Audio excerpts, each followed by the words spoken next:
de découvrir les market movers du jour. Vous le savez, ce sont les valeurs qui se distinguent à la hausse ou à la baisse et nous avons le plaisir de recevoir Antoine Quesada. Bonjour. Bonjour.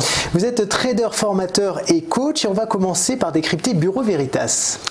Alors Bureau Veritas que vous avez ici sur un graphique en journalier, vous allez voir que les trois valeurs que j'ai prises aujourd'hui, bon, en fonction de l'actualité bien entendu, sont sur des configurations graphiques intéressantes et sensibles en même temps. Donc ici nous avons ce qu'on appelle une épaule tête-épaule inversée, dont la ligne de coup, c'est-à-dire la résistance qu'il fallait franchir est ici en vert, donc autour des 20 €.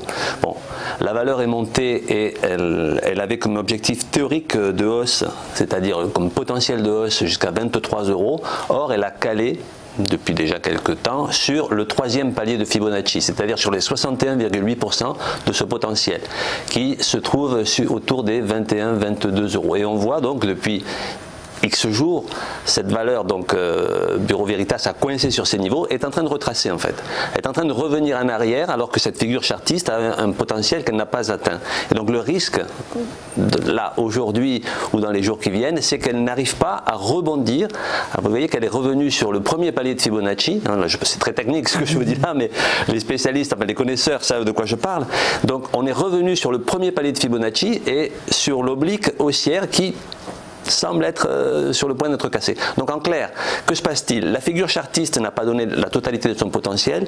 Comme bien souvent, on a coincé sur les 61,8%, on est en train de retracer et le risque c'est qu'on casse ce premier palier et que l'on revienne tout simplement sur la ligne de coup, c'est-à-dire la grosse ligne qui était une résistance en vert ici, l'horizontale, et qui va devenir support si effectivement le marché, enfin Bureau Veritas, revient sur ses pas. Et c'est ce que la valeur risque de faire.